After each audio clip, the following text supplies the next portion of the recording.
groupe de l'Union centriste.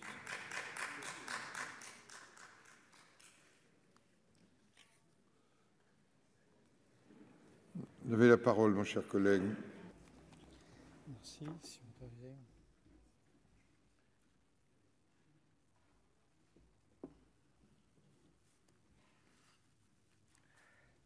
Monsieur le Président, Monsieur le Ministre, mes chers collègues, quel est le sens des propositions de nos concitoyens membres de la Convention pour le climat?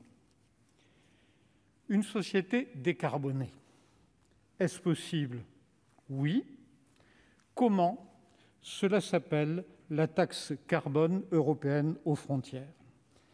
Si un entrepreneur français et son homologue asiatique sont demain à égalité, l'un par les normes appliquées et l'autre par les compensations financières des importations de CO2 et les différentiels environnementaux, c'est faisable.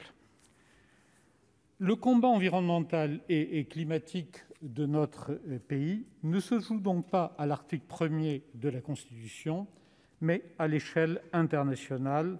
C'est un combat européen avant tout. Proposer une révision de la Constitution illustre ce tropisme français de poursuivre des principes plutôt que de chercher des solutions. Et puisque nous sommes saisis de la révision, je voudrais organiser mon propos en partageant avec vous 3 idées. La première idée, la bataille des mots à l'article 1er n'est pas la bataille essentielle, mes chers collègues. La deuxième idée, notre souhait de ne pas créer de hiérarchie des normes constitutionnelles. La troisième idée, changer notre état de droit en donnant la priorité aux droits dits objectifs, aux droits collectifs, ou de la société sur les droits dits subjectifs, les droits de l'homme, serait là un changement majeur. Cette idée de faire prévaloir les droits de l'environnement, du climat, de la nature, de la biodiversité, sur les droits sociaux, sur les droits humains, au motif que l'homme serait une cause ou la cause des problèmes de l'environnement, est probablement populaire, mais elle va bien au-delà d'un glissement sémantique. Première idée que je vous annonçais, la bataille des mots, des symboles n'est pas l'essentiel. Agit pour, favorise, préserve, garantit. Le débat sémantique serait le signe d'un grand débat politique. Il est permis d'en douter. Chacun de ces 4 mots nous a en réalité déjà été proposés successivement par le Président de la République et le gouvernement depuis 2018. Il me semble donc difficile au gouvernement de 2021 de connoter du mot conservateur l'un ou l'autre de ces mots, puisque ce sont tous des mots du gouvernement. Aussi, relativisons cette bataille des mots. Garantit ou préserve ne changera pas fondamentalement l'interprétation du Conseil constitutionnel. Ce qui est un effet important pour lui n'est pas l'intensité plus ou moins marquée d'un verbe, ce sont les principes constitutionnels en présence et leur conciliation au regard des motifs d'intérêt général et de leur proportionnalité à l'objectif poursuivi. C'est cela la mission du Conseil constitutionnel. Le principe de la protection de l'environnement occupe déjà dans le préambule de notre Constitution, cela a été indiqué, la plus haute place dans les hiérarchies de nos normes, la plus haute certes, mais pas seule. Et ce sera là notre vrai sujet. C'est dire, chers collègues, que préserve par rapport à garantie offre certes une sécurité supplémentaire en diminuant l'incertitude juridique, mais judiciarisation plus marquée, contentieux de masse dû à l'obligation de quasi-résultat, je serai assez mesuré sur ces risques. Je crains plus, par contre, Monsieur le ministre, l'insécurité.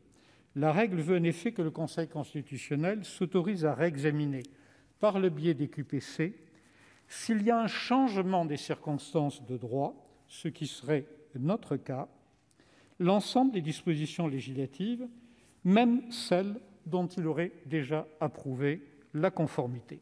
C'est dire que là, on crée une insécurité importante et qui va, Monsieur le ministre, à mon sens, très au-delà de la simple question de la charge de la preuve à laquelle vous avez fait référence. Deuxième idée, nous ne souhaitons pas de hiérarchie des normes constitutionnelles. C'est le cœur de notre amendement. Et vous devriez, monsieur le garde des Sceaux, l'approuver. Votre propos est explicite. Je vous cite, « Le gouvernement n'entend toutefois pas introduire d'échelle des valeurs entre les principes constitutionnels. » Bien, si votre conviction est bien celle-ci, l'article 1 doit être écrit comme nous vous le proposons. Si vous en restez à la rédaction issue de l'Assemblée nationale, vous introduisez là aussi, et je reprends vos mots, un rehaussement. Tout à l'heure, dans votre propos liminaire, vous avez évoqué le renforcement du poids constitutionnel et à un autre moment, cette notion de force nouvelle. Chers collègues, le droit est logique et il emprunte assez souvent à la géométrie. Si les principes constitutionnels sont sur la même ligne, horizontale, de même valeur, et si vous rehaussez un principe, eh bien que vous ne rehaussez pas les autres, eh bien vous avez créé une hiérarchie des normes. Je ne crois donc pas, Monsieur le ministre, que vous souhaitiez le faire, mais vous le feriez. Vous le feriez pour une raison simple, c'est que le Conseil constitutionnel recherche l'effet utile d'une norme, d'une révision. C'est le principe d'effectivité. Ce qui signifie que la seule interprétation que l'on peut avoir en termes de sens de la proposition qui est faite par l'Assemblée nationale et par le gouvernement à l'article 1er serait en réalité de permettre au Conseil constitutionnel de placer au-dessus des autres principes classiques, et en particulier les principes de l'article 6 de la Charte de l'environnement. C'est ce que vous nous avez appelé tout à l'heure la plus-value. Ce qui vient dire que la proposition de révision, et c'est ça notre désaccord et c'est le sens de l'amendement qui va vous être proposé, vient contredire l'article 6 de la Charte qui repose justement sur l'idée d'une conciliation de l'environnement, du développement économique et du progrès social ou humain. Cette conciliation, nous y tenons. Cette conciliation des principes d'un même niveau, c'est le cœur même de la décision politique. Qu'est-ce que c'est qu'une décision politique ? C'est de trouver un équilibre entre des considérations différentes. C'est le bilan avantages-inconvénients que vous connaissez bien, mes chers collègues. Aussi, mes chers collègues, ne glissons pas d'un système de conciliation constitutionnelle à une hiérarchisation où une sorte de norme écraserait les autres. Je terminerai avec la troisième idée, qui est la défense de notre conception des droits dits subjectifs. Notre pays a une histoire.